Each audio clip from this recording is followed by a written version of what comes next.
Welcome to the Huberman Lab podcast, where we discuss science and science-based tools for everyday life. I'm Andrew Huberman, and I'm a professor of neurobiology and ophthalmology at Stanford School of Medicine. This podcast is separate from my teaching and research roles at Stanford. It is, however, part of my desire and effort to bring zero cost to consumer information about science and science-related tools to the general public. In keeping with that theme, I'd like to thank the sponsors of today's podcast. Our first sponsor is Inside Tracker. Inside Tracker is a personalized nutrition platform that analyzes data from your blood and DNA to help you better understand your body and reach your health goals. I've long been a fan of doing blood tests, and more recently, as they've been developed, also DNA tests. And the reason for that is that so many of the factors that impact our immediate and long-term health and that inform our health choices can only be analyzed by way of blood or DNA tests. The great thing about Inside Tracker is they make getting the blood and DNA tests extremely easy.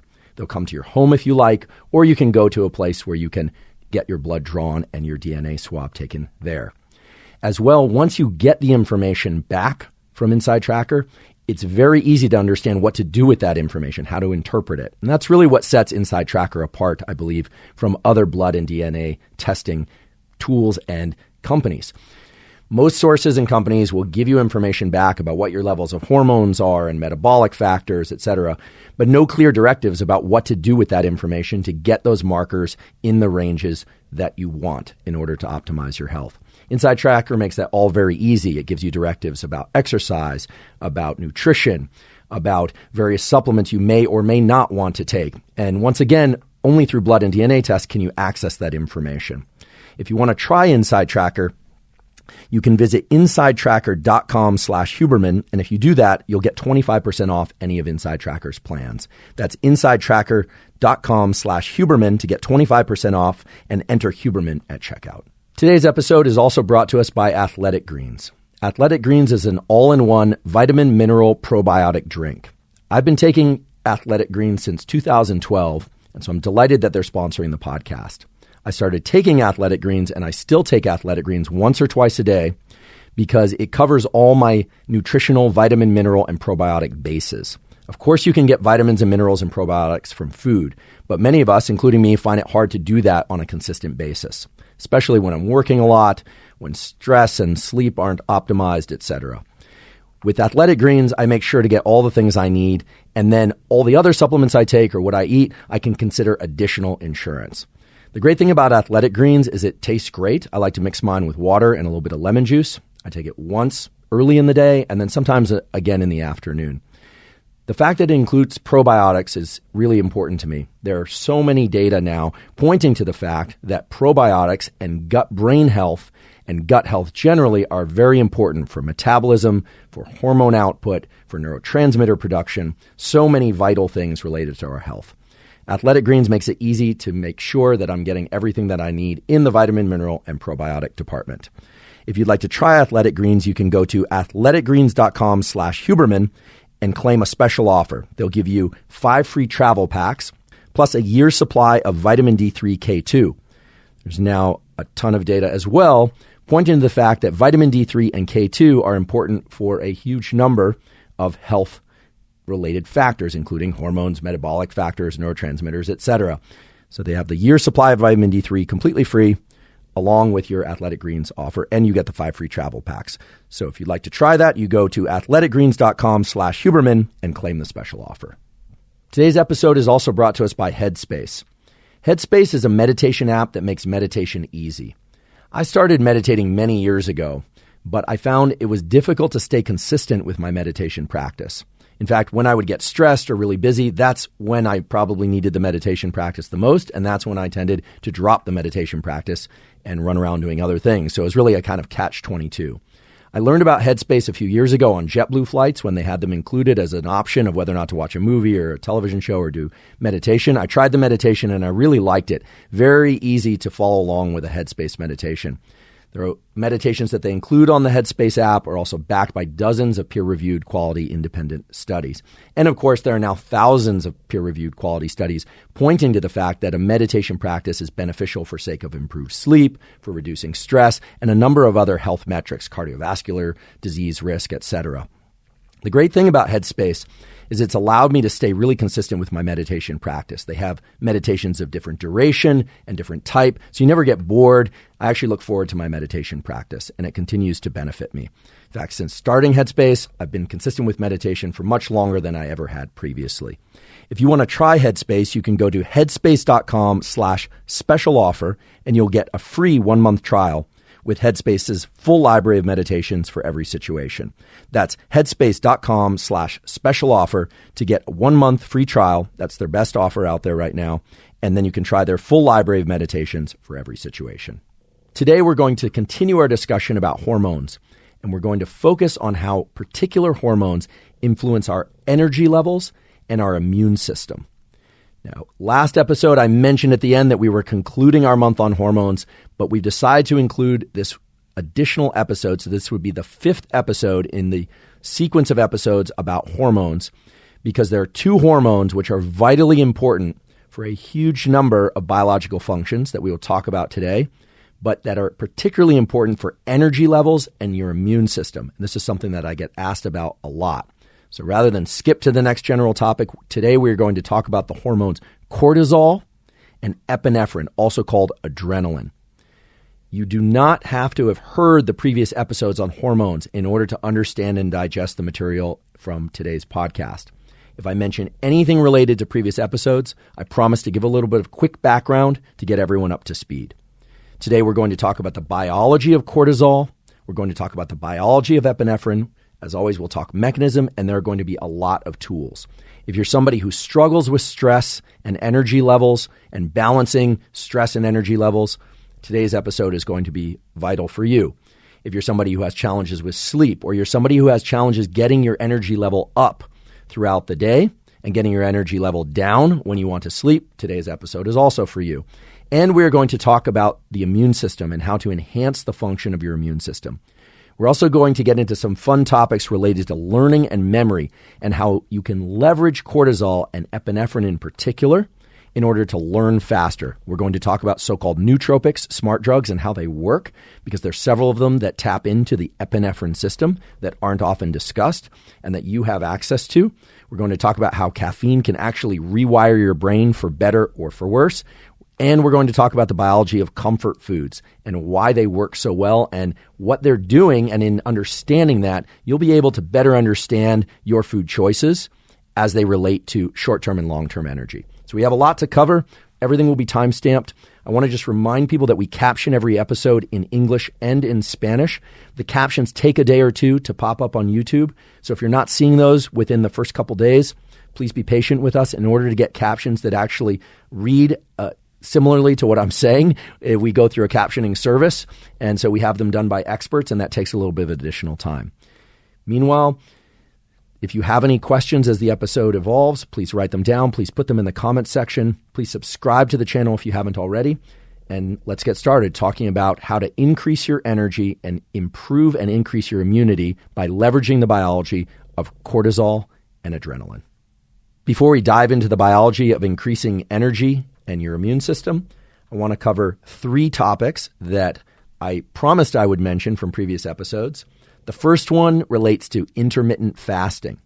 The second one relates to why your stomach grumbles. I forgot to mention the biology of that last time. And the third is a powerful way to increase growth hormone, which is powerful for increasing metabolism, fat burning, and tissue repair, etc., that doesn't involve a sauna or wrapping yourself in plastic bags and going for a jog.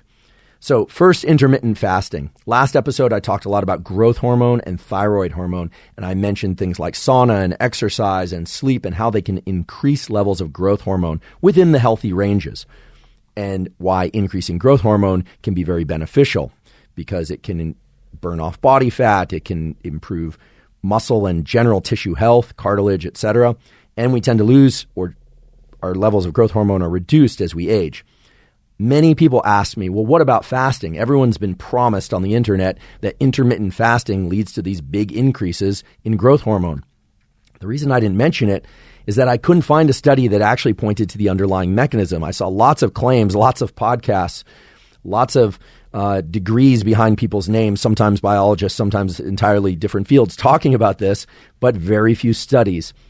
And then I found what I would consider the study. We will link to this study. Turns out that fasting does increase growth hormone levels, and the way that it does it is fascinating. I mentioned in a previous podcast about hunger and timing of meals and timing of hunger, that when you're hungry, you release a hormone in your body called ghrelin, sometimes actually called ghrelin. Thanks for all of you ghrelinistas or grelinistas that corrected my pronunciation. It's both ghrelin or ghrelin. Either one works. Ghrelin makes you hungry. When blood glucose, your blood sugar is low, ghrelin is secreted and makes you hungry. And it turns out that ghrelin, this hunger hormone, actually binds to the receptor in the brain that normally binds what's called growth hormone releasing hormone. So believe it or not, the hunger hormone can act like growth hormone releasing hormone and thereby stimulate growth hormone. Now, the levels of growth hormone that fasting promotes through this ghrelin system are pretty substantial. It's about a doubling of growth hormone levels in the waking state. So we know that you can release growth hormone in sleep. Intermittent fasting, it turns out, can increase growth hormone by binding ghrelin to the growth hormone releasing hormone receptor, and it does it also during the daytime. So yes, indeed, fasting can increase growth hormone, not to the supra levels that taking growth hormone would increase it or that a sauna could increase it, but it does seem to increase growth hormone. Later in today's episode, we're going to talk a lot about different patterns of fasting and eating that can control epinephrine. And so we will return to specifics about how long a fast. Do you need to fast for 2 or 3 days or 23 hours? Fortunately, for people like me who love to eat, that's not the case. So we'll talk specific fasting protocols later in the episode. We also said we were going to talk about tummy grumble. When your stomach growls, it is not because of fluid sifting around in there. A lot of people think, oh, it's fluid sifting around. Turns out that your stomach has smooth muscle that lines its sides. And when you eat something or you don't, every once in a while, your stomach cinches off at the two ends like a bag with a hose on either end, because that's essentially what your digestive system is. And if there's nothing in there, what happens is the muscles that line the sides of your stomach, they kind of extend around the stomach in these cables. Those are always there, and if you have food in your stomach, what they do is they churn your stomach. They literally turn the muscles of your stomach like a tumbler to help break up the food that presumably you didn't chew well enough because you were eating too fast. When you don't have any food in your stomach, that churning continues, and that contraction of the muscle and the turning, literally turning over of your muscles, they don't flip over completely, but the turning over of the muscles, that's what causes the stomach growling. If you don't want to be the person in the meeting or sitting there in a quiet theater whose stomach is growling, chew your food better. That's the simple solution. And last episode, I talked a lot about how sauna, controlled safe hyperthermia, can cause huge increases in growth hormone release, anywhere from 300 to 500, even 1,600% increases in growth hormone release, really staggeringly high increases. I point out that many people don't have saunas in their yard or in their homes, and they would go through some other measures to increase safely their body heat, creating a steam room in their bathroom or jogging with extra sweats on, this kind of thing.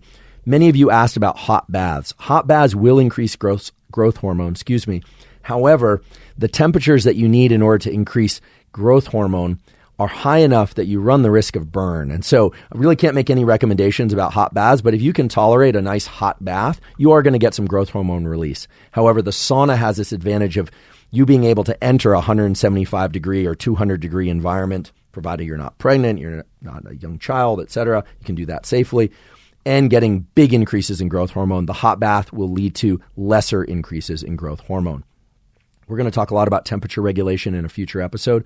But as always, if you're ever going to start playing with hyperthermia or hypothermia, cold baths, ice baths, hot showers, hot baths that are beyond the kind of norm of what's comfortable, you have to be extremely careful and please consult a doctor. I think it's fair to say that most people would like to have a lot of energy during the day, if you work during the day, and they'd like their energy to taper off at night. And I think it's fair to say that most people don't enjoy being sick. Nobody wants to get sick.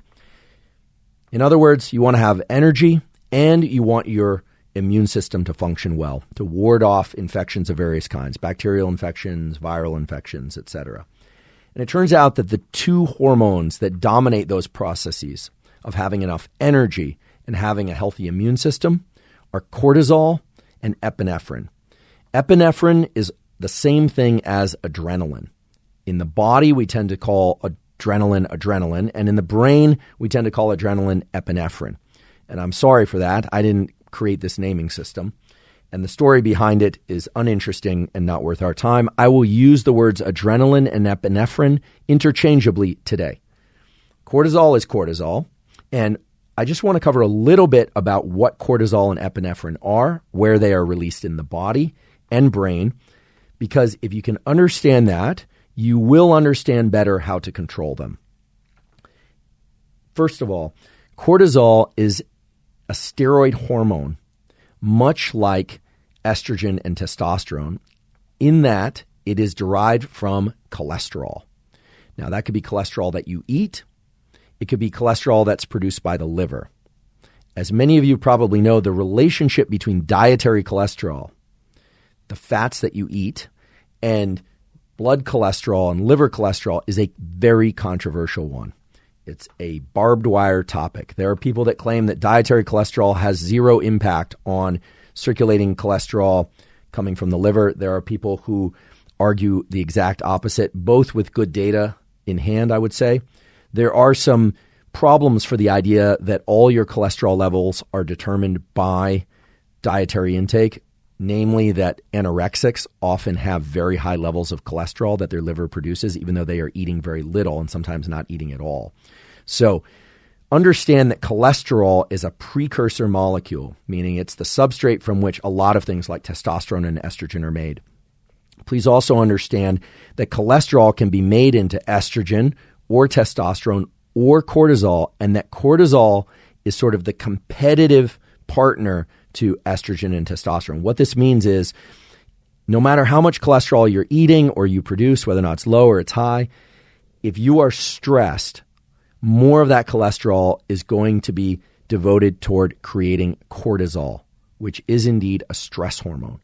However, the word stress shouldn't stress you out because you need cortisol. Cortisol is vital. You don't want your cortisol levels to be too low. It's very important for immune system function, for memory, for not getting depressed. You just don't want your cortisol levels to be too high, and you don't want them to be elevated even to normal levels at the wrong time of day. So we're going to talk about how to control the timing and level of your cortisol. Epinephrine, or adrenaline, has also been demonized a bit. We think of it as this stress hormone, this thing that makes us anxious, fight or flight. We used to get chased by lions and tigers and bears, and now we don't, and it's this ancient hangover. That's all wrong. The fact of the matter is that epinephrine is your best friend when it comes to your immunity, when it comes to protecting you from infection, and we're going to talk about why. And epinephrine, adrenaline, is your best friend when it comes to remembering things and learning and activating neuroplasticity.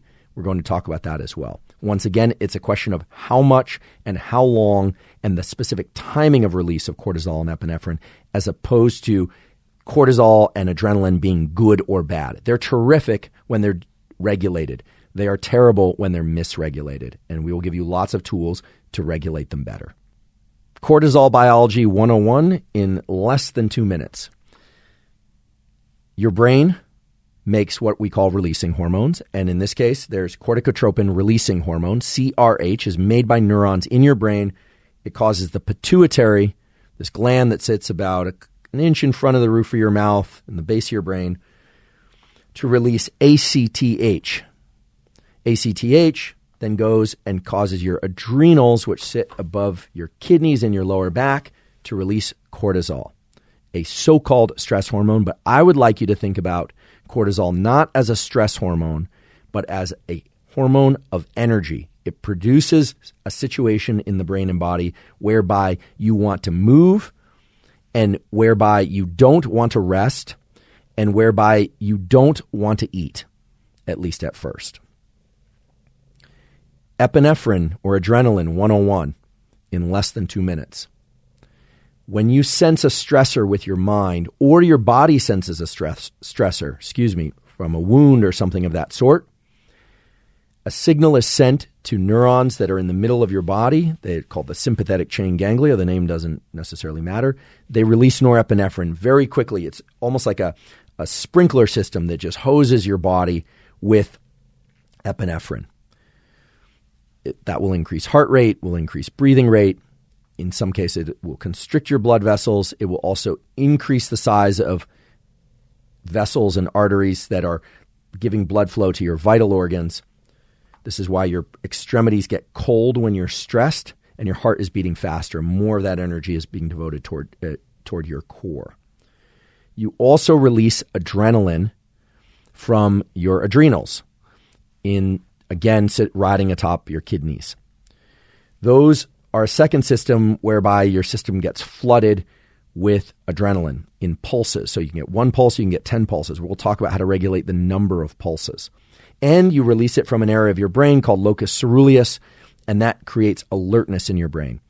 If you want to learn more about the stress response and all the details of that, including some protocols of how to regulate stress, please see our episode about stress. I go into a lot of detail there. I will touch on some of the same themes today, but I really want to cover energy and the immune system. And if you're very much interested in stress per se and stress regulation, please see the episode on stress. Okay, so we have cortisol and we have epinephrine, and their net effect is to increase energy. So first of all, I want to give you a tool that will help you regulate cortisol and can also help stave off certain patterns of mental illness. Now, of course, it's not going to cure mental illness on its own, but it can support healthy state of mind and can help reduce unhealthy states of mind, including depression. So the first tool is to make sure that your highest levels of cortisol are first thing in the morning when you wake up. One way or another, every 24 hours, you will get an increase in cortisol. That is non-negotiable. That is written into your genome. That increase in cortisol is there to wake you up and to make you alert. It's to stimulate movement from being asleep, presumably horizontal, to getting up and starting to move about your day. And I've said it before, but I will say it again. The best way to stimulate that increase in cortisol at the appropriate time is that very soon after waking, within 30 minutes or so after waking, get outside, view some sunlight. Even if it's overcast, get outside, view some sunlight, no sunglasses.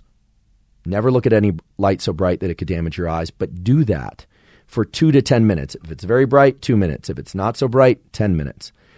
Do that because in the early part of the day, you have the opportunity to time that cortisol release to the early part of the day, which will improve.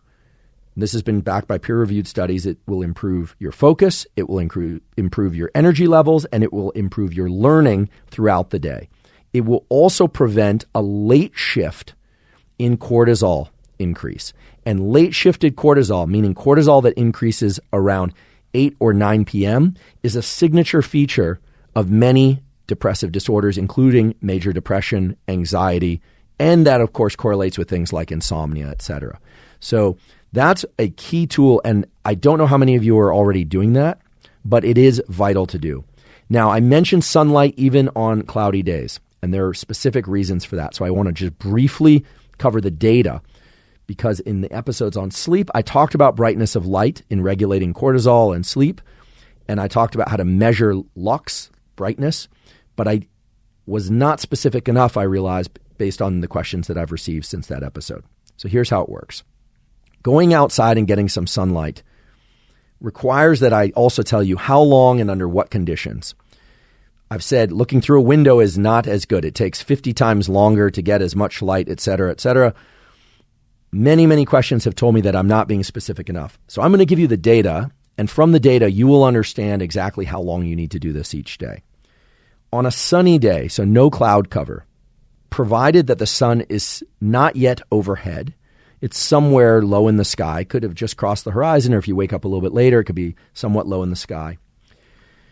Basically, the intensity of light, the brightness, is somewhere around 100,000 lux. Lux is just a measurement of brightness. If you want to download the app Light Meter, that is a free app that will allow you to do that. You can hold your finger down on the little button there and you can move it around and it will continuously give you a lux readout. It's not perfect, it's not exact, but it's pretty good and it is zero cost. I have no relationship to Light Meter, the company. On a cloudy day, it's about 10,000 lux. Okay, so tenfold reduction. But bright artificial light, very bright artificial light, is somewhere around 1,000 lux. And ordinary room light is somewhere around 100 to 200 lux. And it has to do with how much light scatter there is. So even if you have a very bright bulb sitting right next to you, that's not going to do the job. Your phone will not do the job, not early in the day. To get the cortisol released at the appropriate time, you need to get outside. So let's just set a couple general parameters. If it's bright outside and no cloud cover, the light can be indirect. You don't have to be staring into the sun. Please don't damage your eyes. We can't regenerate those neurons yet and restore vision that's lost. But if you have to blink, that means it's too bright. It's fine to blink, of course. Please do if you need to. Get outside for 10 minutes. Or 5 minutes should suffice, but 10 minutes is sure to suffice. If it's a cloudy day, dense overcast, you're probably going to need about 30 minutes. If it's light cloud, broken cloud cover, it's probably going to be somewhere between 10 and 20 minutes. And if you can't get outside or you're on an airplane and it's bright overhead artificial lights or ordinary room lights, it's going to take you about 6 hours of light. And by time you reach the middle of your sort of wakeful period, it's too late. You won't be able to shift your clock and your cortisol will start drifting later and later. This is why it's vital to get this light on a regular basis, to get that cortisol released early in the day. That sets you up for optimal levels of energy. It sets you up for great sleep. But today's not really about sleep. It's more about energy. That cortisol pulse and the stress that you might feel early in the day from having a little bit extra energy, that is the energy that you want in order to move about and learn and do various things. That is a healthy level of energy. So please try and get that sunlight if it's within your protocols to do that, and try and get sufficient sunlight first thing in the morning, again within the first hour. That's the best way to make sure that you time your cortisol appropriately. Now, throughout the day, you're going to experience different things. Most of you are not spending your entire day trying to optimize your health. You know, some of you might be, but most of you have jobs and you have families and you have commitments. Life enters the picture and provides you stressors. And those stressors, whatever they may happen to be, a difficult coworker, some disappointment about something, you didn't get the raise you expected, or you didn't get the vacation that you expected, those will cause increases in cortisol and epinephrine. This is important to understand. You don't have the luxury of just having this morning cortisol and then having it taper off. You want that major cortisol early in the day, but then you should expect increases in cortisol and adrenaline throughout the day based on events that are unpleasant to you. So for me, the events that are most unpleasant to me are things like traffic, emails that ask me to fill out a form for which I can't find the link. These kinds of things stress me out. I'm a human being. I don't lose my cool over them, but I can feel my level of alertness and kind of frustration increase, the normal kind of things that go with stress, tense up a little bit. The key is these blips in cortisol and epinephrine need to be brief. You can't have them so often or lasting so long that you are in a state of chronic cortisol elevation or chronic epinephrine elevation. This system of stress was designed to increase your alertness and mobilize you towards things, get you frustrated, and provide the opportunity to change behavior. That's what they were designed to do. So if you find yourself getting stressed and staying stressed, there are great tools that we provide in the stress episode that relate to things like the double inhale exhale, the so-called physiological sigh. You can incorporate an NSDR, a non-sleep deep rest protocol, etc.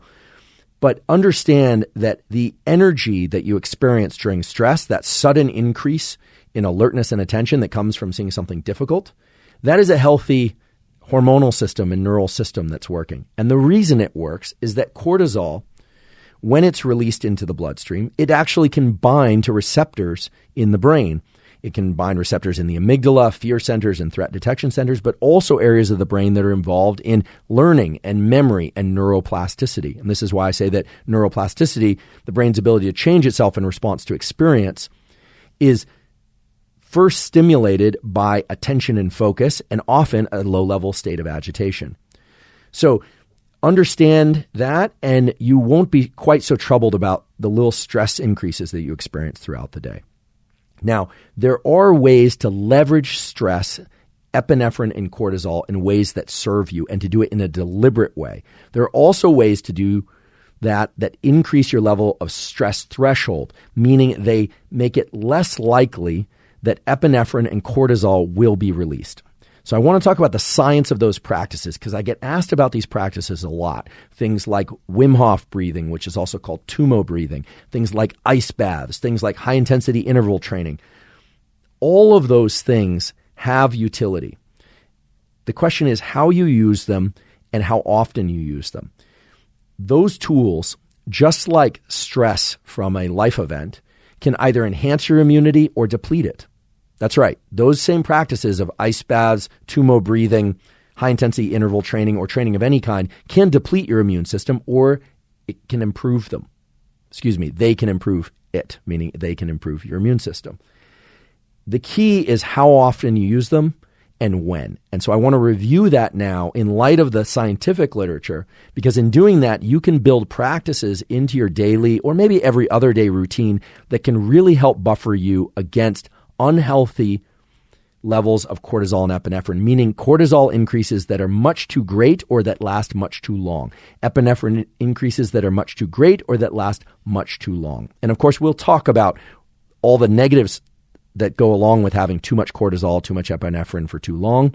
But you hear about those a lot. You hear about Cushing syndrome. You hear about abdominal fat accumulation. You hear about sleep disturbances. I want to arm you with the tools first, and then we can talk about the dark side and all the things that hopefully you'll be able to avoid entirely or that you can get yourself out of once you have the tools in hand.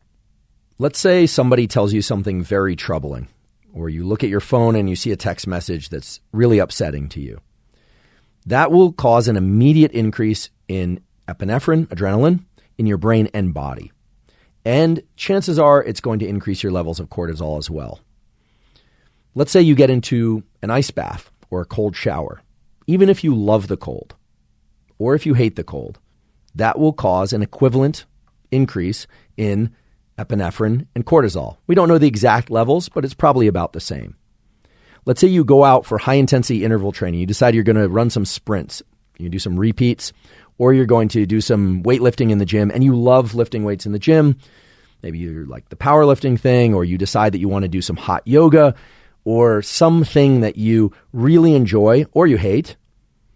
You're going to increase your epinephrine and cortisol levels. There's simply no way around this. Let's say you decide to sit down and you're going to do some deep breathing. We all hear about the benefits of deep breathing. So inhale, exhale, inhale, exhale. You're going to get big increases in epinephrine and cortisol. The data from multiple studies support this. All of those are stressors in air quotes. Now, there is a way that you can cognitively reframe what those are. You can tell yourself, I love high intensity interval training, or I love weight training, or, I personally love exercise. I'm not crazy about the cold. I do some cold exposure stuff now and again, and we're going to talk a lot about how to do that in the optimal way in an upcoming episode. But, getting into the cold doesn't feel good to me. I tell myself it's good for me and I enjoy it at some point, usually when I'm getting out. All of those increase epinephrine, and guess what? They increase your levels of energy and alertness. So if you're somebody who struggles with energy and alertness, it can be beneficial, provided you get clearance from your doctor, to have some sort of protocol built into your day where you deliberately increase your levels of epinephrine and your levels of cortisol. And I want to put the emphasis on deliberately. So how would you do that? Well, it's quite easy to turn the shower cold and get into that. That will wake you up, and it literally wakes you up because of increases in epinephrine. You can do deep breathing of the sort where you inhale and exhale repeatedly 25 or 30 times. Maybe hold your breath for a few seconds on an exhale and then repeat, so-called Wim Hof or Tumo type breathing. lots of adrenaline is released into your system when you do that. You will have more energy afterwards. So it's really important to understand that the body doesn't distinguish between a troubling text message, ice, tumo breathing, or high-intensity interval training, or any other kind of exercise. It's all stress. Cognitively reframing that and telling yourself, I like this, I enjoy it, is not going to change the way that that molecule impacts your body and brain. I sort of chuckle because people would love to tell you that all you have to do is say, oh, this is good for me. No, what it does to tell yourself that it's good for you or that you enjoy it is that it liberates other molecules like dopamine and serotonin that help buffer the epinephrine response. Now, the way that it does that, I've talked about in a previous episode, but I'll just mention that dopamine is the precursor to epinephrine. Epinephrine, adrenaline, is made from dopamine. Okay? Cortisol is made from cholesterol. Epinephrine is made from dopamine. And that's why if you tell yourself you're enjoying something, and because dopamine is so subjective, that you can, in some ways, as long as you're not completely lying to yourself, you can get more epinephrine. You get more mileage or more ability to push through something, and you can sort of reframe it. But it's not really cognitive reframing. The cognitive part is the trigger, but it's a chemical substance that's actually occurring there. It's dopamine giving you more epinephrine, a bigger amplitude epinephrine release, and it gives you some sense of control. So here's a protocol that anyone can use if you want to increase levels of energy, if you suffer from low energy during the daytime or whenever it is that you'd like to be alert. Pick a practice that you can do fairly consistently, maybe every day, but maybe every third day or every fourth day. Maybe it's an ice bath or a cold bath. Maybe it's a cold shower. Maybe it's the cyclic inhale, exhale breathing protocol I described. If that wasn't clear, and people always ask for a demo, I'm not going to do the whole thing right now, but I'm willing to do a few rounds of this, or a few cycles, I should say. So it's inhale. I would do that more deeply, more like you do that 25, 30 times repeatedly. You will start to feel warm. People in the yogic community, they say you're generating heat. You're not generating heat, you're releasing adrenaline. Inhale, exhale, 25 or 30 times. You will feel agitated and stressed. That's because you're releasing adrenaline in your body, and that's because you're releasing norepinephrine in your brain. And you'll be more alert. Then you can follow that 25 or 30 breath cycles with an exhale hold, and hold your breath for 15 to 30 seconds. Always do this on dry land, never while driving, operating heavy machinery, all the standard safety protocols, never near water. Please, people have passed out and died doing this with breath holds in water. There are several deaths associated with it. On land, it's probably safer. Clear it with your doctor, but 25, 30 breaths, exhale, hold, 25, 30 breaths again, exhale, hold, 25, 30 breaths again, exhale, hold, and then if you like, you can do an inhale and hold if that's within your margins of safety. So if all these protocols, all these activities are just equivalent, they're just stress, then how do we make them good for us? How do we actually benefit from them? Now, of course, the cold itself can have some health-promoting effects. It can increase brown fat thermogenesis and metabolism. High-intensity interval training or other forms of exercise, of course, has cardiovascular effects that can be good for us, as does weight training, etc. But what we're talking about here are ways to increase energy and to teach our brain and body, to teach ourselves how to regulate the stress response. So in addition to the benefits of the actual practices, what we're talking about is building a system so that when you experience increases in epinephrine and cortisol from life events, you're able to better buffer those. And we are also talking about ways that you can increase energy overall, because that's what today's episode is all about, energy and the immune system. And indeed, we will talk about how you can actually leverage specific protocols to increase your immune system on demand. There's great scientific data to support that one can do that. So there's a biological mechanism that's very important if you want to do those things. Increase energy and your immune system on demand. Learn to buffer stress on demand in real time. And it means taking these protocols, these practices, whether or not it's cold water or ice bath or exercise or any of those, and making one small but very powerful adjustment in how you perform them. But in order to make that adjustment, I can't just tell you the adjustment. I have to tell you the mechanism so that you know if you're doing it correctly or not. This is really a case where if you can understand a little bit of mechanism, you will be far better off than just adopting protocols. So if you take away nothing else from this episode except what I'm about to tell you, please take away the information I'm about to tell you.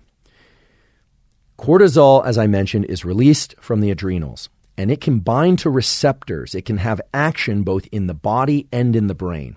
In fact, it can bind the so-called threat detection center in the brain, or one of them, which is the amygdala, also called the fear center. It can do that because cortisol can cross the blood-brain barrier. It can be released in the body and cross this biological barrier. It's like a fence that keeps things out of the brain, but cortisol has passing rights. It can go through. Epinephrine cannot. Epinephrine is polarized. The shape of it is such that it can't make it through the blood-brain barrier. That's one of the reasons why it's released both from the adrenals in your body and released from this brainstem area, the locus coeruleus in your brain. That's a powerful thing because what it means is that the body can enter states of readiness and alertness while the mind remains calm. That is biologically possible. It's not just a psychological trick. And there are ways that one can do that. So I'm presuming at this point that you're getting your morning light to time your cortisol increase. I'm presuming that you want more energy or that you want to increase your immune system's function and its ability to combat infections of various kinds. And what I'm suggesting is that you pick from the palette of exercises that are out there or tools that are out there to increase epinephrine. There are a lot of ways to do that. You can do that, as I mentioned, through cold water, through exercise. You can even do that by having confrontations with other people. At a biological level, it is identical. So if you like to go online and place the kind of comments that, or read the kinds of things, or look at the kinds of things that agitate you, you can, if you like, look at that as an opportunity. I'm not suggesting you do that. I'd like to see people taking care of themselves and each other in much less destructive ways, frankly. But the prerequisite here is getting an increase in adrenaline released from the body. Now, the simplest way to describe how to do that would be in the context of cold water or a breathing protocol, because then I don't have to deal with the unknown life circumstances that get you triggered, or I could tell you what gets me triggered, but I'm not going to. So let's presume cold water. So let's say you decide you're going to take a cold shower. You get into the cold shower, and if it's cold enough, that will be stressful. You will experience an increase in epinephrine. It will increase your alertness. Now, you're using this as a practice, as a tool to build, you could call it resilience, but the ability to stay calm in the mind while being stressed in the body. Epinephrine's in the body. And you do that by subjectively trying to calm yourself. Now, you can do that by telling yourself it's good for you, by emphasizing your exhales, anything that you can do to try and stay calm despite the fact that you are in a heightened state of alertness. You could do this with exercise. You could do this with music. Pretty much anything that will give you a really heightened state of alertness offers you the opportunity to try and stay calm in the mind. What you're trying to do at a mechanistic level is to have adrenaline released from the adrenals, but not have adrenaline, epinephrine released from the brainstem to the same degree. So you're not just trying to buffer this. You're not trying to say, oh, this is good for me. This is good for me. I'm going to grind this out. You're not trying to grind it out. You're trying to move through this calmly while maintaining alertness. You're not trying to zone out necessarily, although maybe that helps. You're not trying to distract yourself. What you're trying to do is shift cognitively your relationship to the somatic, to the body stress response. Now, I'm sure some of you out there are shouting, yeah, that's exactly like whatever. I agree. This is in many ways a self-directed kind of stress inoculation, but we're not talking about this as stress inoculation. We're talking about this as a way to increase energy and focus. And the reason is that epinephrine, when released in the body, has a profound effect on the immune system. And when released in the brain, has a profound effect on the ability to learn and remember information and to be alert. And so we're talking about splitting the location, separating the location from which you have epinephrine, adrenaline released. Okay, so let's say you are doing this practice simply to wake up. Okay, cold shower will do that. Exercise will do that. The ability to stay calm in mind while having heightened levels of adrenaline and presumably cortisol as well in the body, but the cortisol is going to circulate everywhere. We'll talk a little bit about cortisol more in a moment.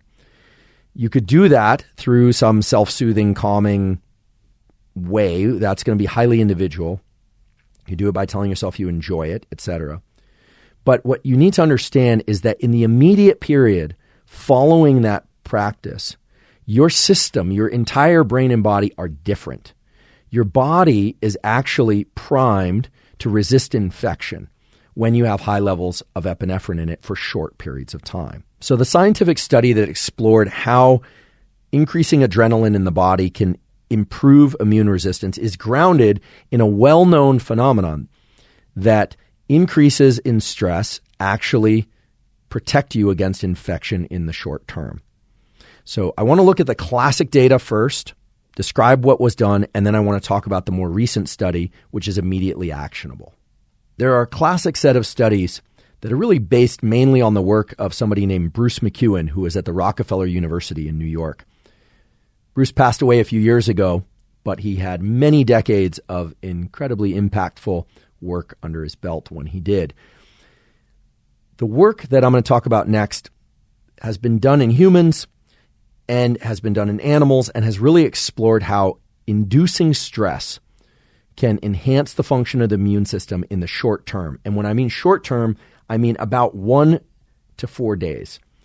Now, I'm not going to go through all the details of the study, but essentially what they were doing was exposing subjects to some sort of infection, either bacterial or viral infection, and inducing stress. Sounds like a double whammy, right? You'd think that maybe getting a little electric foot shock or cold water exposure or something to increase your levels of stress and adrenaline would just make the effects of the infection worse. But no, quite the opposite.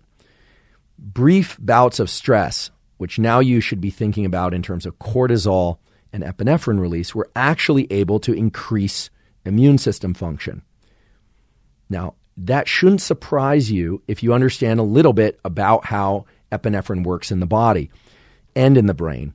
It essentially is the signal by which the nervous system can inform immune organs, things like the spleen and other organs that make killer cells of various kinds, B cells and T cells, to go and combat infections, bacteria and viruses. How else would your immune system know that there was an infection? Your immune system can recognize foreign invaders, but the nervous system provides the signal, the sort of alarm signal that liberates the killer cells, that tells them there's a problem and to go seek out the problem, so to speak.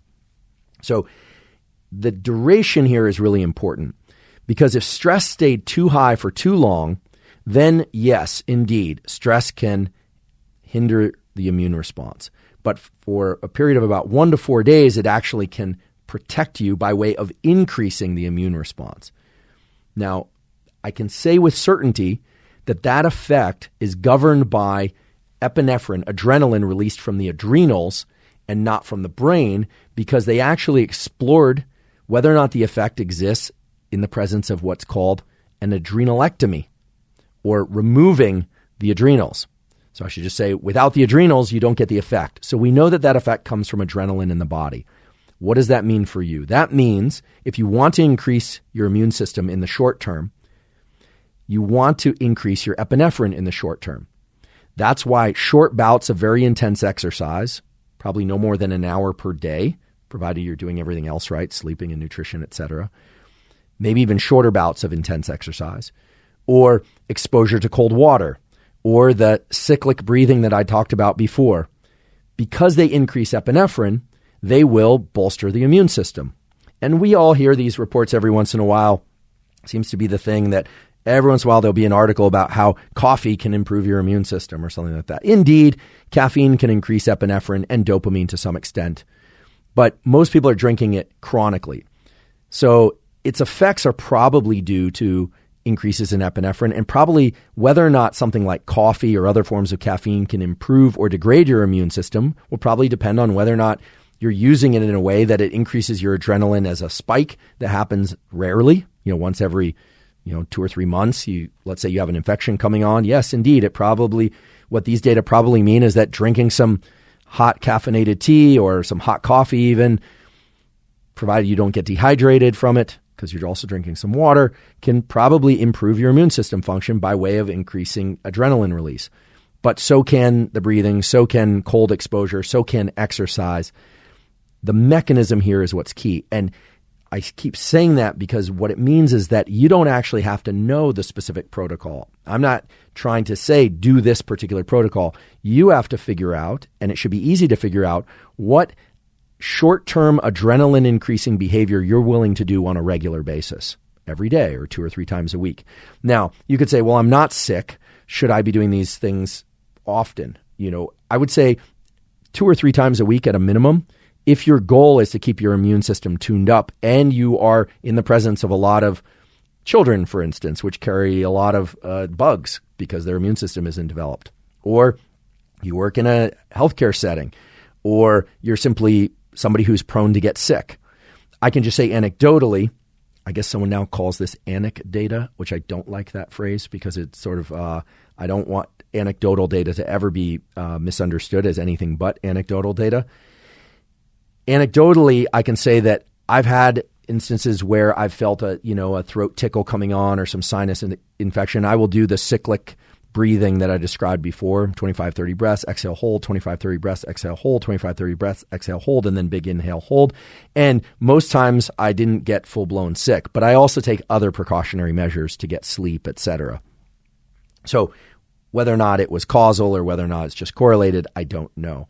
However, there's a human study that I definitely want to point out to you because it was published more recently than the McEwen work. It was published in the Proceedings of the National Academy of Sciences for the USA, because there are Proceedings of the National Academy of Sciences for many other countries as well. The title of the paper is Voluntary Activation of the Sympathetic Nervous System. That's the system that causes fight or flight, and aka stress, and causes release of adrenaline, and attenuation of the innate immune response in humans. This is Cox, K-O-X et al., PNAS, Proceedings of the National Academy of Sciences, 2014, and they incorporate the ever-famous Wim Hof breathing. Wim Hof breathing is much like the breathing protocol that I've described several times now in this podcast. It's also called Tumo breathing. Other people from other cultures and communities have called it other things. The naming really isn't important, although I do think Wim is a pioneer in trying to bring these practices to the general public more broadly and was involved in this study. The study was done in the Netherlands. It was communicated by Dr. Thomas Horvath at Yale. I mention all that. Horvath is a terrific scientist. I'm familiar with his work over many years. Here's what they did. They injected people with E. coli, and they had groups that either did the sorts of breathing I've been describing that increase adrenaline release, although I should say I don't think you need that breathing to get adrenaline release. You could do it with cold exposure. You could do it with other things, high-intensity interval training as well. And what they found was that the response to the E. coli was quite different in the people that had a protocol, in this case breathing, to increase adrenaline. So this is a remarkable study because what they found was that the fever, the vomiting, all the negative effects of E. coli, many of them, and in some cases all of them, were greatly attenuated by way of engaging the adrenaline system, in this case using breathing. They looked at inflammatory cytokines, things like IL-6, which I've mentioned many times on this podcast, the sort of classic inflammatory cytokine, were reduced. Things like IL-10, which are anti-inflammatory, were increased. There were some inflammatory cytokines that were increased. What's the point here? The point is you can control your immune system by finding a way that you can increase adrenaline. And this runs counter to what we always hear, which is don't get too stressed or you will get sick. Learn to control adrenaline. Turn it on and turn it off. Learn to control cortisol. Turn it on with light in the morning. Try and turn it off. And then when it spikes because of life events, learn to turn it off.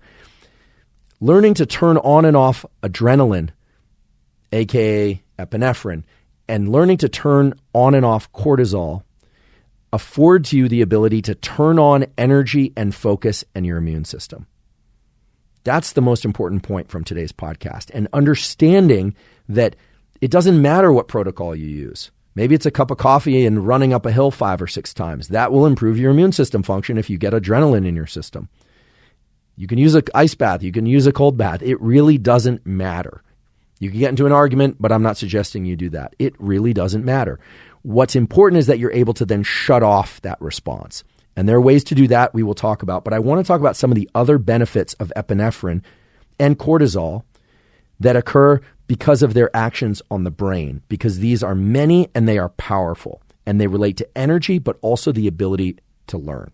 If I haven't already convinced you that seeing light early in the day is good for timing your cortisol, I should also mention that another hormone that I discussed last episode, which is thyroid hormone, and is critical for setting your level of metabolism, is controlled in part by these circadian mechanisms and cortisol itself. The short takeaway on this is that if you get your cortisol release early in the day, it will increase your energy throughout the day. It will also time your thyroid release properly. So there's yet another reason why you would want to get that light exposure early in the day. For me, that's a non-negotiable practice. If I'm on a plane, I'll try and get it any way I can. I'm not shining flashlights in my eyes yet, but I really try hard to get that light exposure from sunlight early in the day without fail. And the thyroid increase has to do with the fact that your circadian clock itself is regulated by cortisol, and the circadian clock times the release of thyroid hormone. I don't want to go too far off in that direction, but there are a number of studies. Kalsbeek et al., Kalsbeek et al., 2012, if you want to look it up on PubMed, is a great one that describes how cortisol secretion begins to rise during sleep and peaks shortly after waking or immediately before. And that times a set of neurons in the circadian clock that then trigger the release of the releasing and stimulating hormones for thyroid. So a really important mechanism, and thyroid will also tend to correlate with energy, but mostly metabolism. Very important to have thyroid in check. Now let's talk about epinephrine and cortisol and learning and memory. Everyone has a story about being so stressed they couldn't remember something. Sit down to an exam. I actually had this happen once. Sat down to an exam and just blanked. It only happened once. I don't know what happened. I don't think it was sleep deprivation, but I just completely blanked. And it was very hard for me to pull myself out of that ditch. I did manage to do it, but it was a scary experience. So I think most people think about stress and an inability to perform. However, most of the time, increases in epinephrine, provided they are not through the roof, lead to improved performance.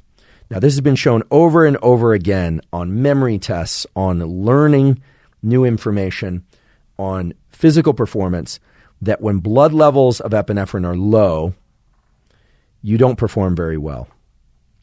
When blood levels of epinephrine are very high, up to about 1,500 to 1,700 picograms per mil, if anyone's out there who's actually measuring this stuff, but I doubt you are, performance goes way up. Performance gets better when you are alert and when you're a little bit stressed. Absolutely shown again and again and again. If you get too stressed, it's the mental side, it's the epinephrine in the brain that causes people to either focus on their somatic response too much, like they feel like they're sweating and they're focused on their bodily response. They're not focused on what it is they're trying to do or say or perform, etc., or learn. But epinephrine is a nootropic. It is a smart drug that we all make internally. And cortisol is as well. Now, here's the twist. That does not mean that you want epinephrine high during the exam necessarily. Memory and learning and performance are actually favored. They are enhanced by epinephrine increases immediately after learning. And that's something that's rarely discussed. The timing is vital. So if you learn some information, you have a conversation, you're trying to learn a new language, a new motor skill, whatever it is that you're trying to learn, the increase in epinephrine that occurs just afterward is what's going to consolidate the information. It's going to ensure that the proper circuits and mechanisms in the brain for neuroplasticity are engaged during sleep later that night or the next night, which is when the real rewiring occurs. Now you might say, that's crazy. Why would that happen? Well, we have to remember none of these mechanisms evolved for us to do what we want and learn what we want necessarily, although they will allow us to do that. We've experienced this before. We might have gotten up, gone outside, get in our car, drive to work or to somebody's house. You're not thinking about much at all. And then all of a sudden you see an accident on the road. Your alertness is primed. If it happens to be a particularly gory accident, there's going to be a lot of sensory information there. All of a sudden, adrenaline, epinephrine is released into your brain and body. Guess what? Not only will you not forget that event, but you will remember everything that led up to that event, which has an adaptive function because your brain and body's primary concern is safety. Right? This is the neurobiological explanation for Maslow's hierarchy of needs, is safety first. And so you have heightened awareness and alertness for everything that preceded that spike in adrenaline and cortisol. So the way to think about this is if you need to learn something better, if you're taking Adderall or you're taking a lot of coffee beforehand, you're actually driving the process in the wrong direction. You're increasing epinephrine for learning, sure, but past a certain point, you're actually degrading learning and performance. The time to do that is toward the end or immediately after the learning, because this mechanism is not simply devoted to negative events like a car crash or a trauma. It works to make sure that the hippocampus that encodes memories as part of the memory encoding mechanisms is primed, that it's told what you just experienced is important. You're going to need that information later. And so I've talked many times before about using non-sleep deep rest, NSDR, or ensuring good night's sleep after learning. But what we're also talking about is as the learning event tapers off, as you're exiting that, to make sure that your epinephrine levels are not tapering off as well. And this may be one of the reasons why the 90-minute cycle, the so-called ultradian cycle for learning, works, because it takes a few minutes to get into rhythm of learning. You can maintain that alertness for about 90 minutes. It's no coincidence that these podcasts are typically about 90 minutes long. And as you exit that 90 minutes, you're going to start to feel fatigued. You're not going to be able to continue to secrete epinephrine at the same level. So I'm not telling you that at the end of this podcast, you should give yourself a foot shock or that you should jump into an ice bath. Although I will say, if you were to increase your epinephrine at the end of this episode by breathing or by way of cold shower, I'm willing to bet, based on numerous published studies, that the memory for the information would be enhanced because of this retroactive effect of epinephrine and cortisol.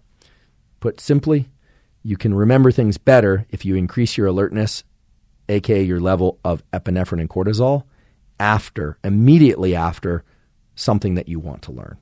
So I'm reminded by people here at the Huberman Lab podcast that the optimal strategy, therefore, would be a 90-minute session of focus or learning, then immediately after, cold shower or Tumo-type breathing or ice bath or something of that sort, maybe a hard run or HIIT training if you can't get access to the other things, and then shower up and do a non-sleep deep rest and then get a good night's sleep. Those would be the optimal tools and the organization of tools for enhanced learning.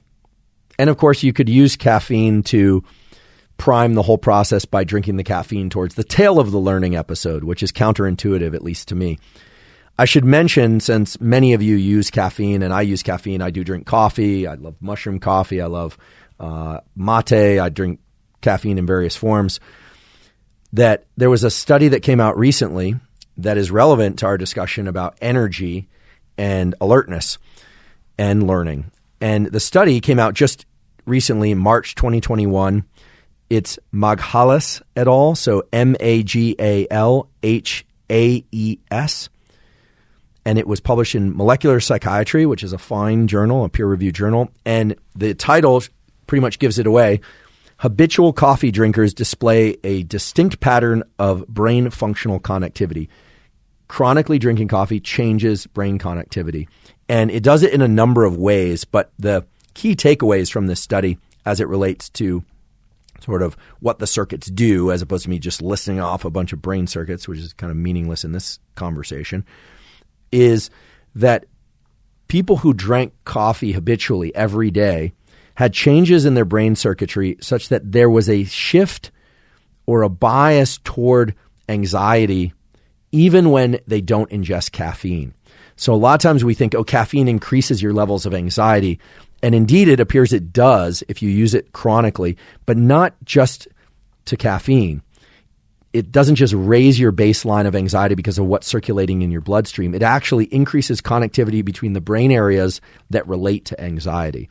Now, that could be a good thing or a bad thing, depending on how you look at it. For people that are prone to chronic panic attacks or anxiety attacks, that's not going to be good.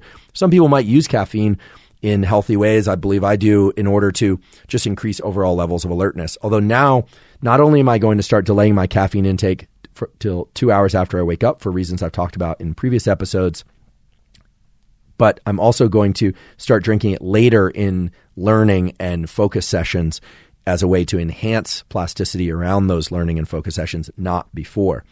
So interesting study. Feel free to, it's free online. You can access the full paper online. We will put a link as well. I want to mention this issue of nootropics, so-called smart drugs, which is not a topic that I particularly enjoy because I don't like the name. I don't like the idea of a nootropic, because what is a smart drug? Well, there's different kinds of smart. There's creativity, there's task switching, there's strategy building, there's strategy implementation. And most of the nootropics that are out there are just cocktails of a bunch of different things that aren't tailored to the individual at all. They all seem to have some caffeine or some cholinergic stimulation, et cetera. But there's an important way to frame this in light of today's conversation. Nootropics generally fall into two categories. One category are nootropics that increase blood glucose. So these are compounds that people take that increase blood glucose, and increasing blood glucose will improve performance and can enhance learning in some situations. I'm not suggesting people take these things, but here's just a list of a few of those. Some of them are legal, some of them are gray market, some of them are illegal. Piracetams, oxiracetams, the aniracetams, all the TAMs, okay? Elevate blood glucose. That's how they work. The neural effects that you hear are secondary or tertiary to the fact that they just increase blood glucose. We know that because if you block the blood glucose effect, you block the nootropic effect, okay? Others include, and definitely don't take these, please, amphetamine, cocaine. Those will increase learning in the short term in particular dosages, but because they increase blood glucose. And then, of course, things like painful stimuli or stress will improve learning by way of increasing blood glucose. Now, stress and epinephrine that's associated with it not only improve performance during the learning bout, but as I mentioned before, having epinephrine come up afterward will increase the retention of that information in the long term. And then, of course, there's a whole category of nootropics that don't impact blood glucose, that work by increasing the cholinergic system activity. And these are things like choline, lecithin, phosostigmine, that's a prescription drug, phosphatidylserine. So there are ways to increase energy that don't require increasing blood glucose. And this is vitally important. The reason we're talking about epinephrine and cortisol for increasing energy and immune system function is because they are largely independent of blood glucose. Of course, they interact with that system. But we heard so much growing up, you need to eat for energy. But the energy that we're talking about today is actually a much more powerful one than the one that you derive from food. We could call it neural energy. It's neurotransmitters that create alertness and focus and the willingness and the ability to move, and the willingness and ability for your immune system to move in response to intruders.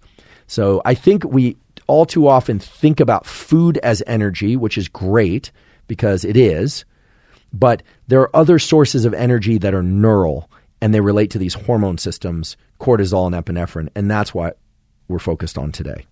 So up until now, we've been talking about increasing energy and increasing the immune system by way of cortisol and epinephrine, but I'd be totally remiss if I didn't cover how cortisol and epinephrine, if chronically elevated or if elevated too high, can have a lot of detrimental effects.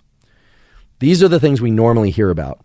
I'm going to describe some of those things, but I'm also going to talk about ways to ameliorate them, ways that you can adjust the cortisol levels even if you're stressed, ways that you can adjust epinephrine levels even if you're stressed so that they have less of a negative impact. I don't have to list off all the ways that stress is terrible and chronic stress is terrible. I think you know.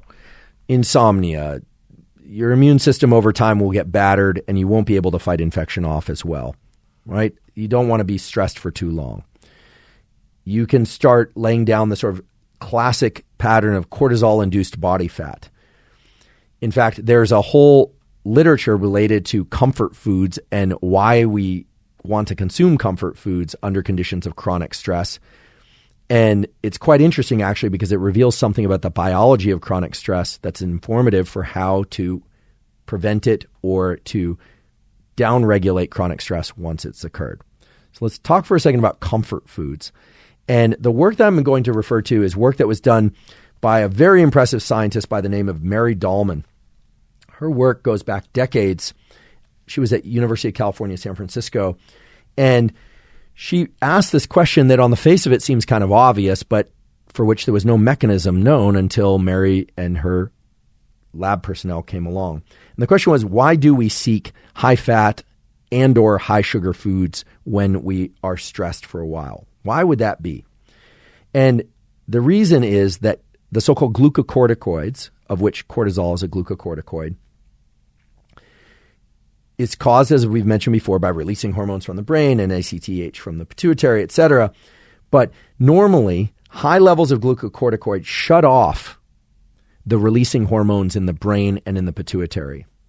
They shut down in a so-called negative feedback loop. So just like if testosterone or estrogen get too high, that's read out, or that is seen, so to speak, by neurons in the pituitary and brain, and then we shut down our production of estrogen and testosterone. If cortisol levels get too high, if there's too much cortisol floating around in our bloodstream, there's a negative feedback loop, and the brain and pituitary shut down CRH and ACTH, which would otherwise stimulate more cortisol. So cortisol levels go down. So it's a beautiful negative feedback loop.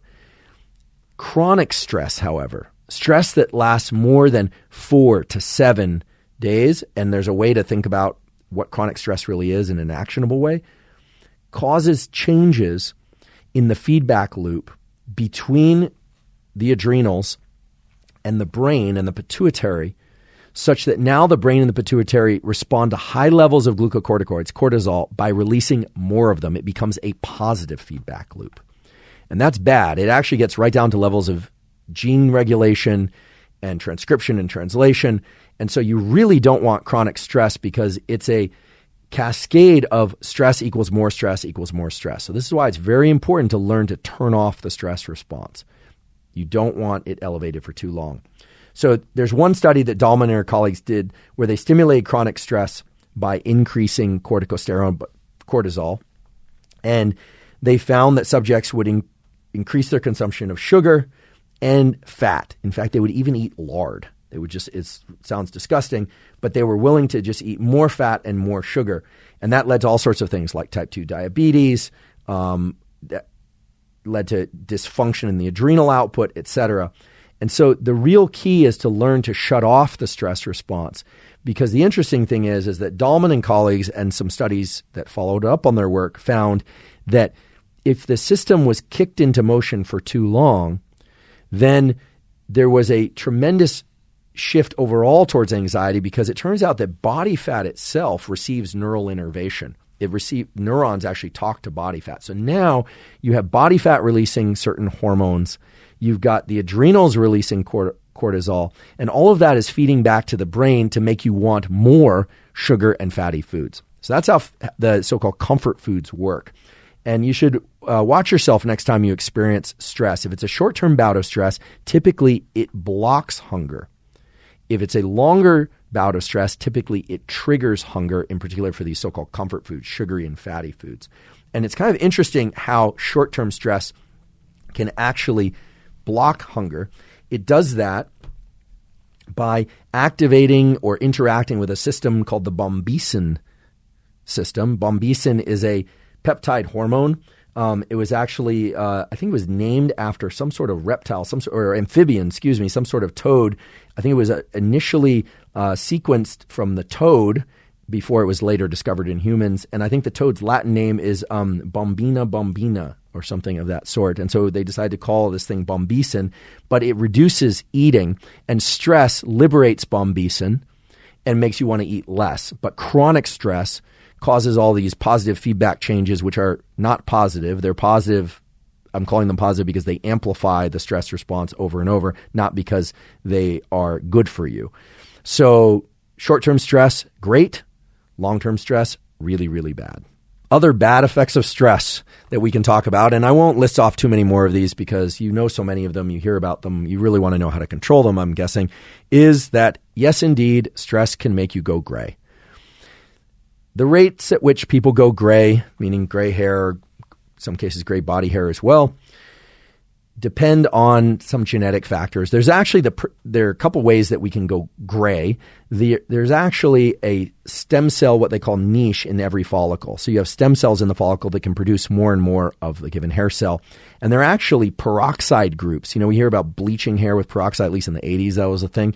But you can use hydrogen peroxide to bleach things, and you can produce your own peroxide in the hair follicle that will cause the hairs to go gray.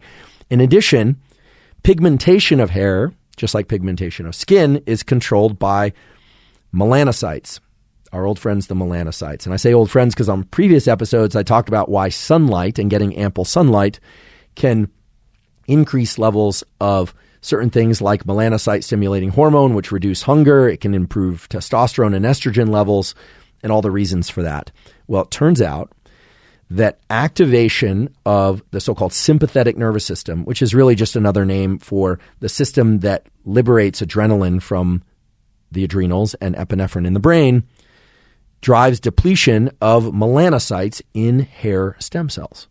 So indeed, there's a rate of aging that we will undergo based on our genetics, but stress will make us go gray. And the paper that you should look to if you want to read more about this came out very recently. This is Zhang et al., Zhang et al., Nature, fabulous journal, definitely one of the apex journals, 2020.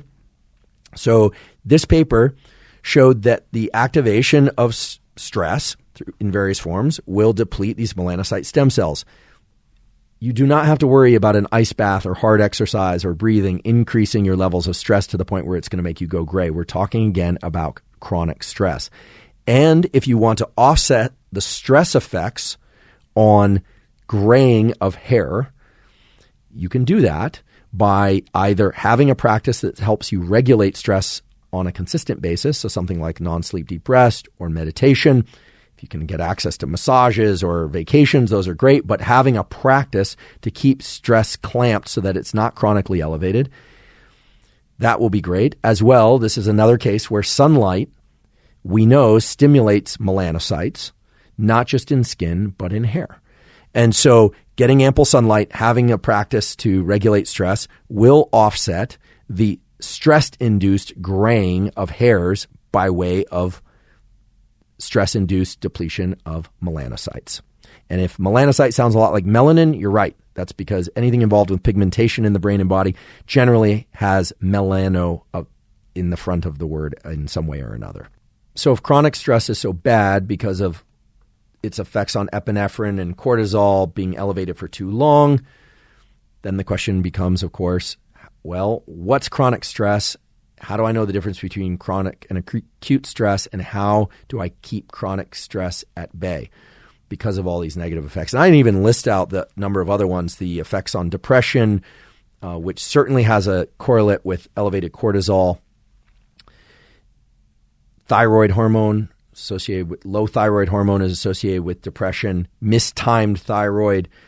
Once again, getting your light and your feeding and your exercise and your sleep on a consistent schedule or consistent-ish is going to be the most powerful thing you can do in order to buffer yourself against negative effects on mental health and physical health for that matter. There are things that one can take. Supplements, prescription drugs, etc. Some of you out there may have or may know people that have Cushing's, which is chronically elevated cortisol. There are prescription drugs that we will talk about that can be used.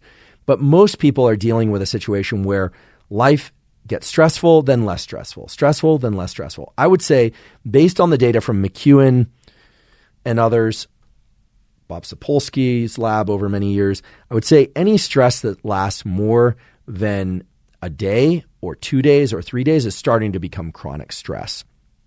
There's really no strict cutoff because we're not measuring everybody's cortisol from moment to moment. My lab has done experiments where we measure stress in people over time. People vary tremendously in their ability to have a really hard day and then fall deeply asleep. That's going to be the ultimate reset, is the ability to sleep well, more or less undisturbed each night, although 1 or 2 wake-ups during the night probably not going to be too detrimental, provided they're not too long and you're not viewing light during those wake-ups or your phone. But the things that you can take if you feel like you're chronically stressed and you're veering toward some of the negative effects of stress are many. There are some simple things that people can do in terms of supplementation. All supplements, of course, have to be checked out for their safety margins for you because it's going to differ from person to person. You're responsible for making sure they're safe for you if you decide to use them. One of the most common ones is ashwagandha, and it has a powerful anxiolytic anti-anxiety effect.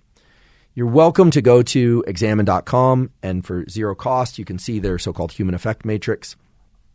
Ashwagandha has many uses.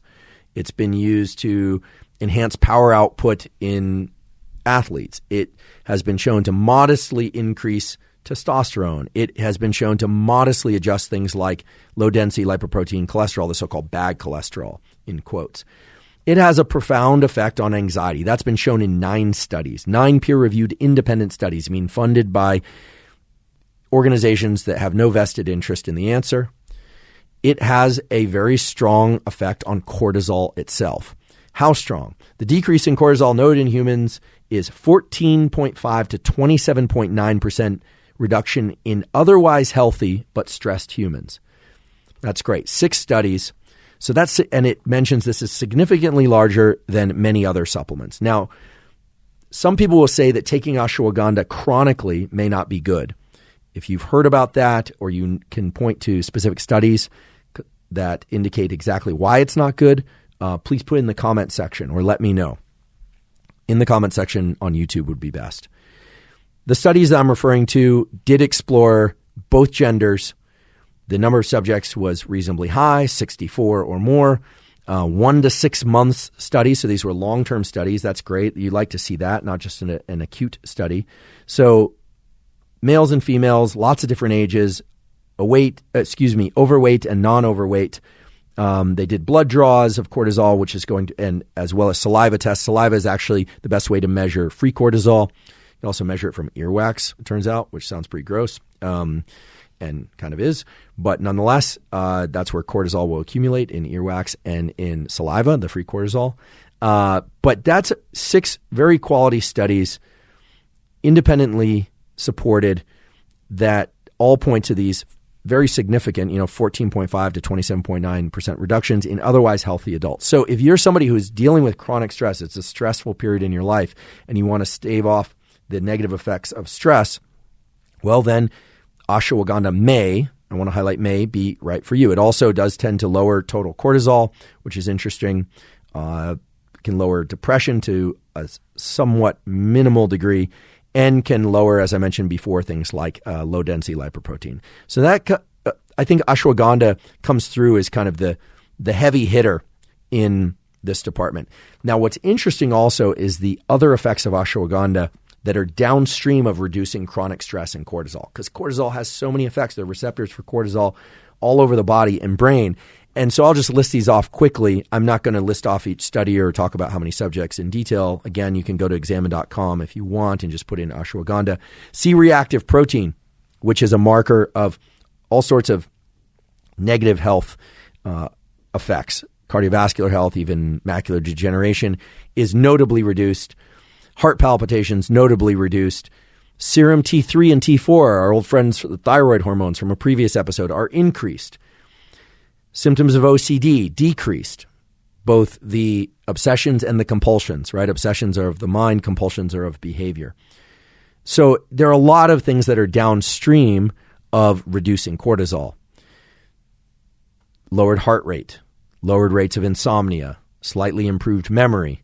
Why that would be, I don't know, because cortisol in the short term can increase memory. I'm guessing it's from increased sleep, decreased pain, increased quality, decreased reaction times, things of that sort. So the list goes on, but all of those things stem downstream of decreased cortisol.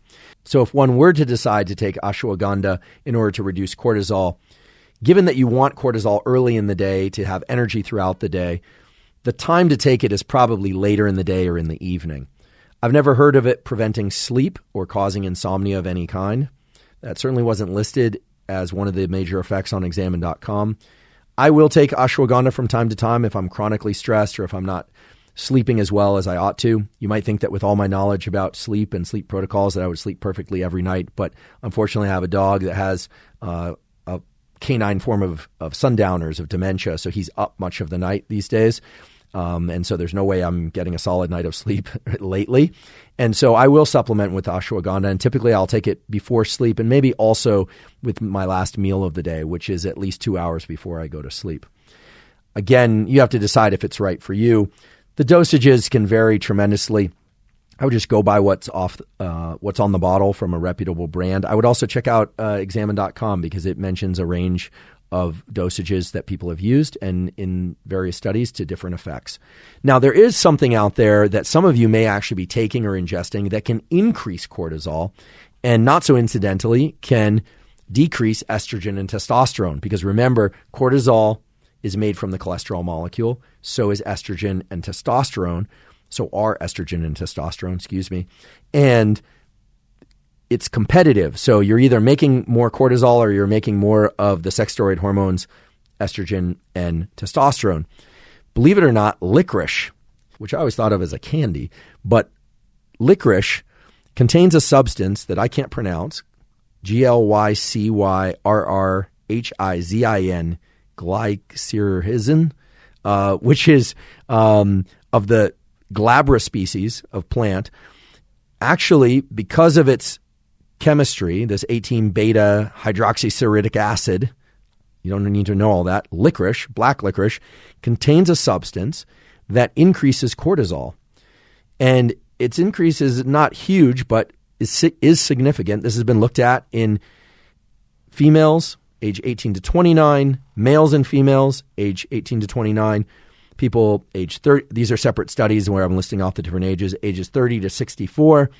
Turns out that you can see pretty substantial increases in serum cortisol and decreases in testosterone and estrogen.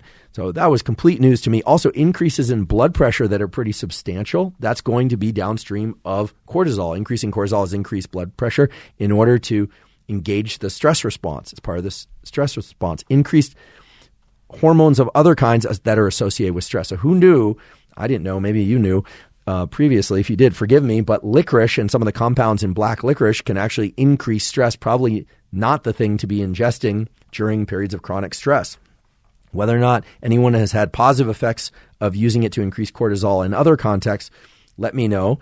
But very interesting that the chemistry of licorice increases stress hormones, and therefore you would probably want to, almost certainly would want to avoid it in conditions of chronic stress. Also, if you're trying to optimize testosterone and estrogen, licorice seems like a bad idea.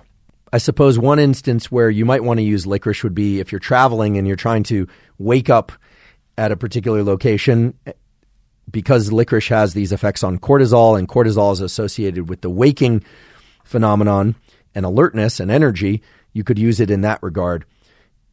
However, I would be careful to time it so that you're not getting two cortisol increases throughout the day, two peaks. So you're going to want to make sure that you're doing all the other things correct for jet lag and adjusting to jet lag. And if you want to know what those things are, including timing your feeding, using temperature, using exercise, using light to adjust to jet lag more quickly, please see the episode that we did on jet lag and shift work where I cover all those protocols in detail. The other compound that I think deserves attention is Apigenin, Apigenin, Apigenin, which is what's found in chamomile. Apigenin I've talked about previously. It has various effects. One is it is a mild anti-estrogen. That's been shown in various studies. And it does have a bit of an anxiolytic effect of reducing anxiety. I take it before bedtime, 50 milligrams. Again, you have to decide or figure out if that's safe for you or not. I'm not suggesting you take it. The major source of action is to calm the nervous system, and it does that primarily by adjusting things like GABA and chloride channels, but also has a mild effect in reducing cortisol.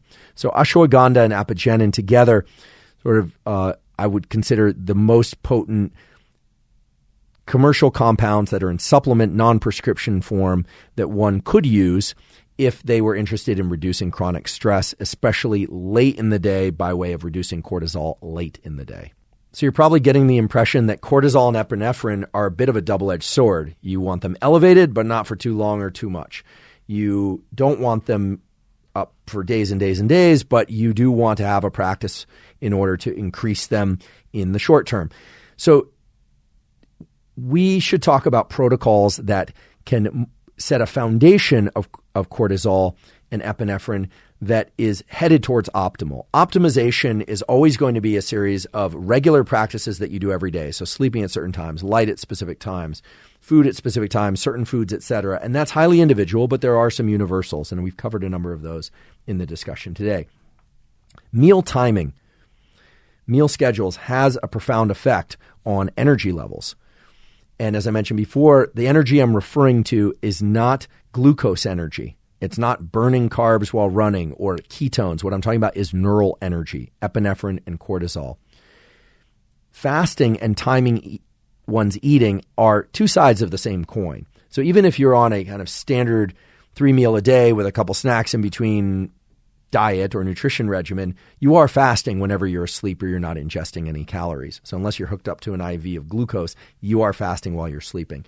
There are several different kinds of fasting that can relate to epinephrine and cortisol. I will do an entire episode on optimizing food intake for performance in the sports context. That's coming up. But in the meantime, I'd like to just talk about fasting as a source of epinephrine. Anytime when our blood glucose is low, cortisol and epinephrine are going to go up. If we fast for too long, that is stress. There's no way around that. Now, that doesn't mean it doesn't have other beneficial effects. Running a marathon is stress, but it can also have positive effects if that's your thing. So stress has been demonized as a term, but we want to think about stress mechanistically as epinephrine and cortisol.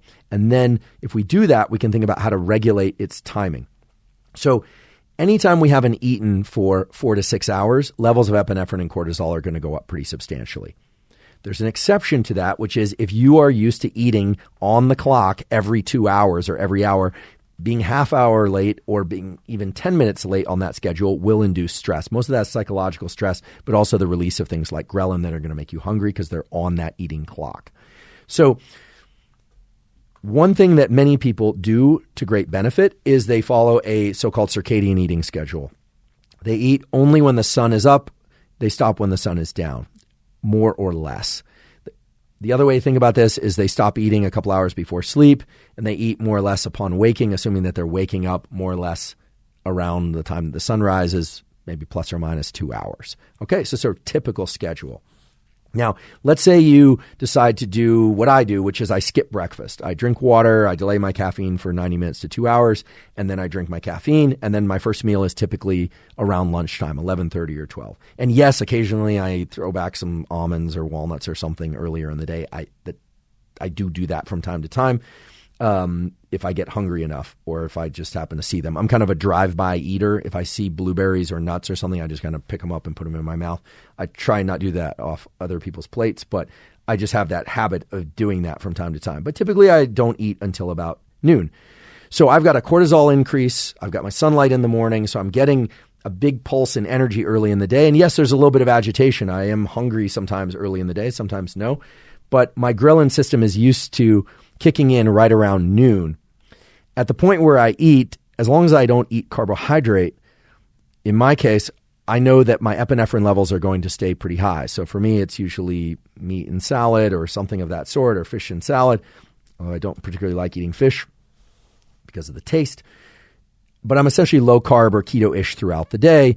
So I'm probably in a slightly elevated state of epinephrine and cortisol throughout the day. Some of you are fasting even longer. You're pushing out till 4 p.m. or 8 p.m., or maybe you're even fasting around the clock. Anytime you're fasting, you're increasing epinephrine and cortisol release. You can do all the meditation in the world to keep your mind calm, but you are closer to that edge of stress, and you're closer to that edge of peak stress. So that's something that's just important to understand. The description about comfort foods and cortisol was one of kind of an extreme case where cortisol systems kick over to a positive feedback loop. But we all eat to suppress cortisol and epinephrine.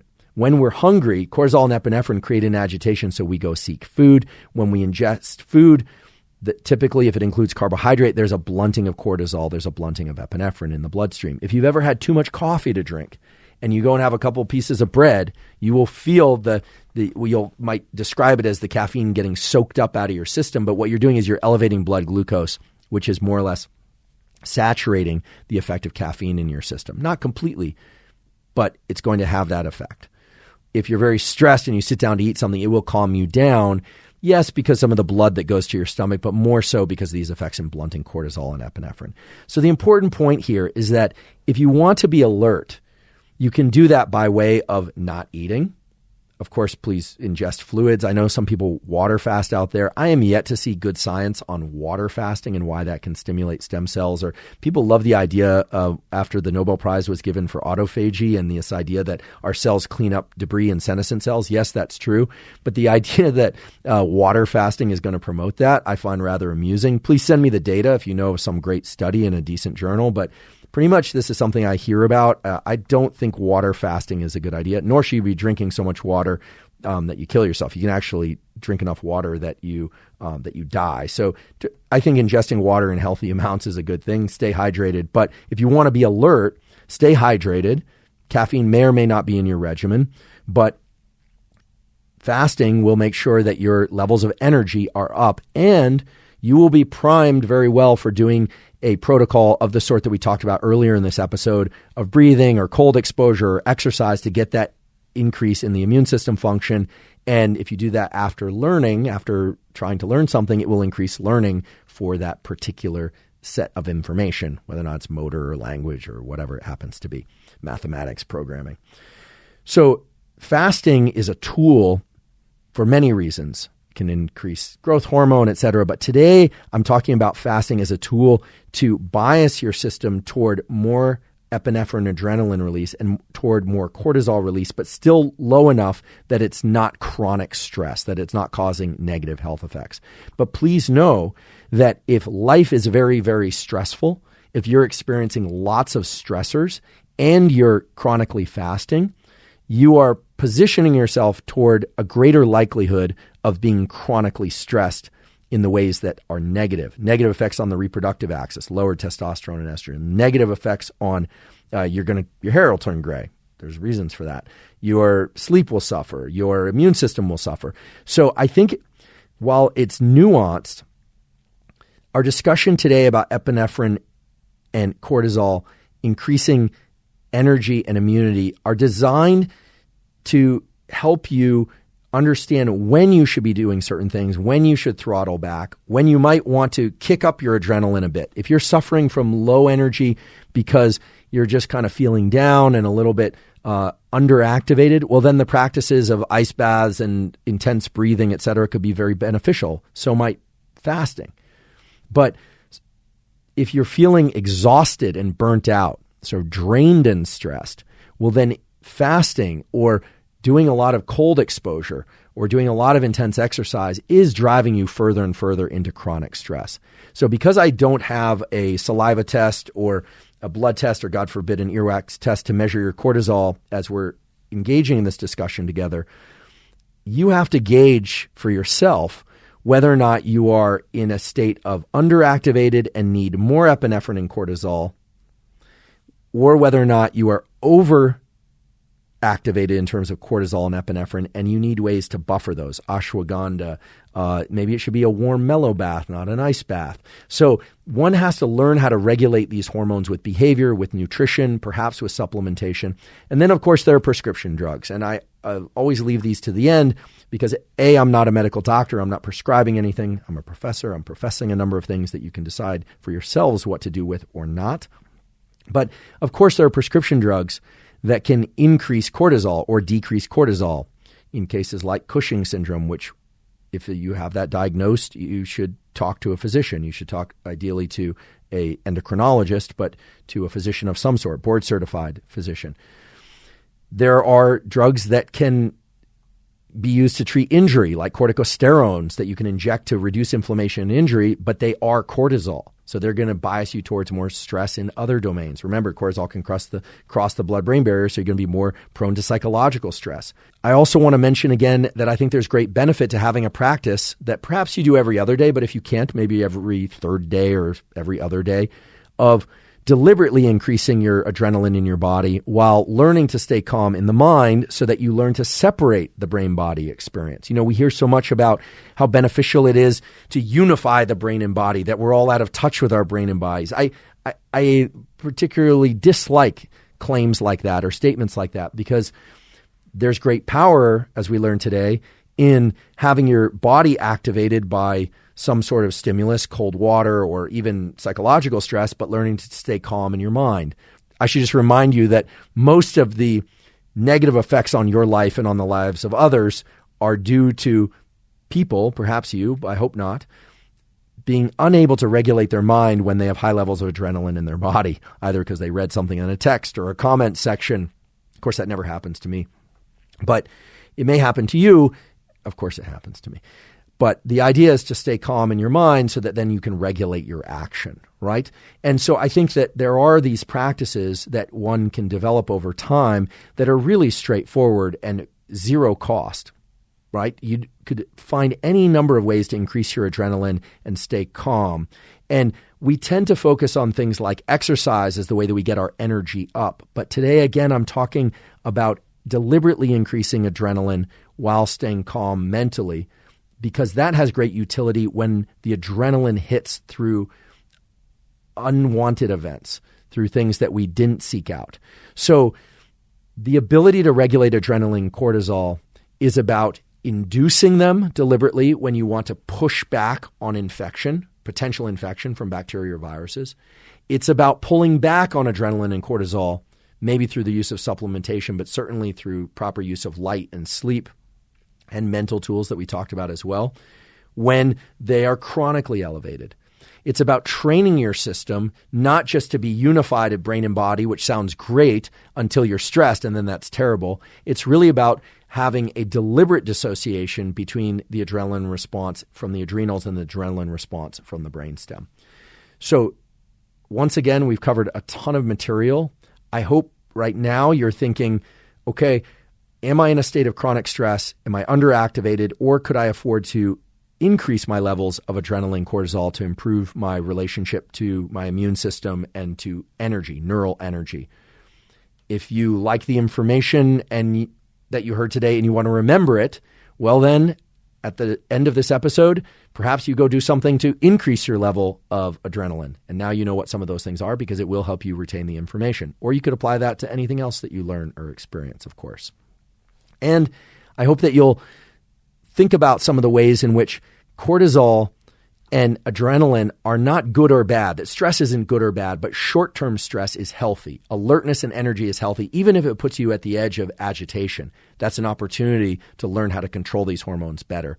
And I hope that if you're in a state of chronic stress, that you'll do things to start tamping down some of that stress, and that you realize that your nervous system and your hormone system are linked, but they're linked in ways that you can control, that we don't have to be slaves to our hormones, and certainly not the hormones that cause us stress. We can learn to control those both to the benefit of our body and benefit of mind. If you're learning from this podcast and you like the information that you're learning, please subscribe on YouTube.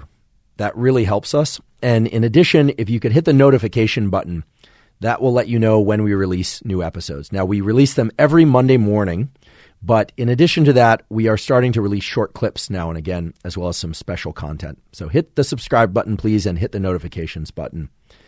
If you haven't already subscribed on Apple and or Spotify, please do that. You can certainly subscribe to all three if you like. And on Apple, you can give us a 5-star review as well as leave us a review. On YouTube is the place to leave us comments and feedback, as well as suggestions for future episodes. We do read all the comments, and I know many of you are anxiously awaiting particular topics and episodes, and we will eventually get to them all. I'm not going anywhere. And we do want to be thorough about every topic. Today, we rounded out the discussion about hormones. We aren't going to continue with that topic any longer. We are moving to a new topic segment for an entire month or so. If you know of other people that you think could benefit from the information on this podcast or that you think would enjoy listening to it, please forward it along to them. We'd really appreciate that. Another great way to support us is to check out our sponsors that we mentioned at the beginning of the podcast. We also have a Patreon. It's patreon.com/Andrew Huberman. There you can support the podcast at any level that you like.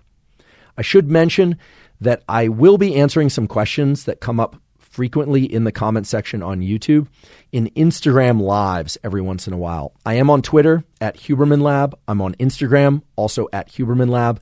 And on Instagram from time to time coming up, I'm going to be discussing answers to your common questions in these Instagram lives, and I will make sure that they're recorded. So you can check those out. Please follow our Instagram if you are not already doing that, and check out our Twitter if you're on Twitter. I covered a lot of different types of tools today, behavioral tools, etc., but I did mention supplements. For those of you that are interested in supplements, we've partnered with Thorne, Thorne, because we believe them to have the highest levels of stringency and quality in terms of supplement production, in terms of amounts of supplements in their different formulations, etc. If you want to check out the supplements that I take and you want to get a discount on Thorne supplements, you can go to Thorne, Thorne.com/U/Huberman, and you can get 20% off any of the supplements that I take or any of the supplements that Thorne sells for that matter. That's Thorne.com/U/Huberman to get 20% off anything that Thorne makes. Thank you for joining me for what I hope was an informative discussion and an actionable discussion about how to increase energy and the immune system by way of cortisol and adrenaline, epinephrine. I really appreciate your willingness to learn new topics as well as to embrace and think about new tools and whether or not they're right for you. And as always, thank you for your interest in science.